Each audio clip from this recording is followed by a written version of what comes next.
కనుక బైబిల్ చదవండి, బైబిల్ కొనుక్కోండి, బైబిల్ సంపాదించుకోండి. ఈ లోకంలో ఏమి సంపాదించుకున్నా నీతో రాకపోవచ్చు, కానీ వాక్యాన్ని కనుక నువ్వు సంపాదించుకోగలిగితే ఈ వాక్యం రోజున నిన్ను తిరిగి లేపబోతా ఉంది. హల్లెలూయా. కాబట్టి అప్పుడు యెహోవా మోషేతో ఇట్లా, నేను అమాలేకీల పేరు ఆకాశము క్రింద ఉండకుండా బొత్తిగా తుడిచివేయుదును గనుక జ్ఞాపకార్థముగా గ్రంథములో దీన్ని వ్రాసి యెహోషువకు వినిపించుము. దేవునికి స్తోత్రం. అమాలేకీల పేరు లేకుండా ఇదిగో నేను తుడిచివేస్తాను. ఈ గ్రంథములో ఇవన్నీ రాసి జ్ఞాపకార్థంగా ఉంచు, అవి యెహోషువకు ఇవ్వు అని దేవుడు ముందుగానే మోషే భక్తుడు ద్వారా జ్ఞాపకం చేశాడు. హల్లెలూయా. మీరు వాక్యంలో క్షమించాలి. కీర్తనల గ్రంథం 106వ కీర్తన, 106వ కీర్తనలో కూడా దేవుడు ముందుగానే తెలియజేశాడు, విషయాలన్నీ చెప్పాడు. దేవుని వాక్యం 107వ కీర్తన తీసి దగ్గర పెట్టుకోండి. ఒక మాటలు మనం చదువుకున్నాం దేవుని వాక్యంలో. 6వ వచనం చదవండి ఒకసారి. వారు కష్టకాలమందు యెహోవాకు మొరపెట్టిరి, వారి ఆపదలోనన్నిటిలో నుండి వారిని విడిపించను. దేవునికి స్తోత్రం. హల్లెలూయా. నా ప్రియమైన దేవుని బిడ్డలారా, ఇక్కడ దేవుడు చెప్తున్నాడు 24వ వచనంలో కూడా, యెహోవా కార్యములు సముద్రములో ఆయన చేయు అద్భుతములను చూచిరి.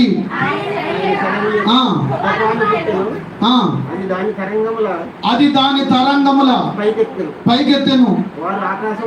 వారు ఆకాశం వరకు ఎక్కుచు అగాధమునకు దిగుచూ నుండిరి. శ్రమ చేత వారి ప్రాణము కరిగిపోయెను. మత్తులైన వారి వలె వారు వెనుకకు ముందుకు వెనుకకు దొచ్చు ఇటు అటు తూలుచుండిరి. వారు ఎటు తోచక ఉండిరి. శ్రమ తాళలేక వారు యెహోవాకు మొరపెట్టి ఆయన వారి ఆపదలన్నిటిలో నుండి వారిని విడిపించెను. స్తోత్రం. వారు సంతోషించిరి, వారు కోరిన దేవుకు ఆయన వారిని నడిపించిన. దేవునికి స్తోత్రం. మరి పితరులకు, మన పిల్లలకి, మన కుటుంబానికి చెప్పాలంటే ఇవన్నీ.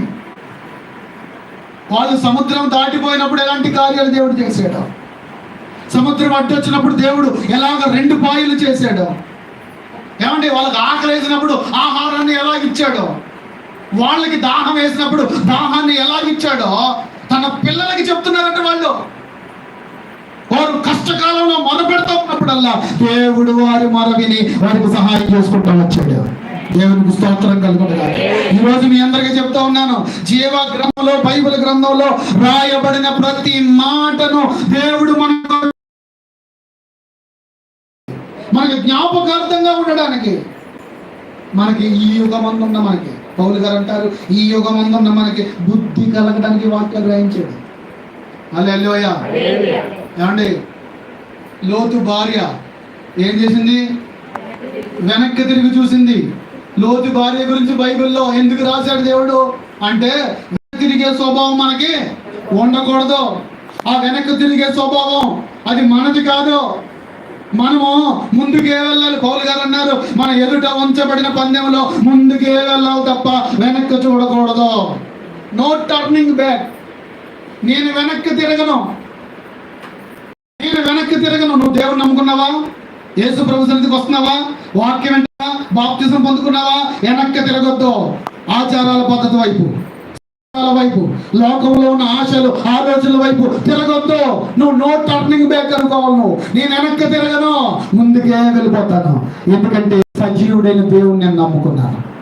హల్లెలూయా. దేవుని నమ్ముకుని ఇంకా లోకంలో ఉన్నావేమో, దేవుని వెనక్కి వెళ్ళిపోతున్నావేమో, వెనక్కి చూస్తున్నావేమో. మనం నీకు చెప్పాను, పేతురు గారు దేవునితో ఉండి వెనక్కి వెళ్ళిపోయాడు.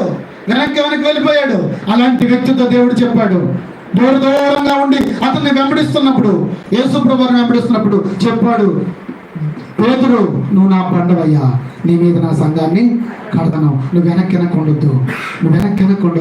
ఒకవేళ ఇక్కడ సంఘంలో వచ్చిన దేవుని బిడ్డలారా, ఇంకా లోకంలో వాళ్ళు చెప్పారండి, వీళ్ళు చెప్పారండి,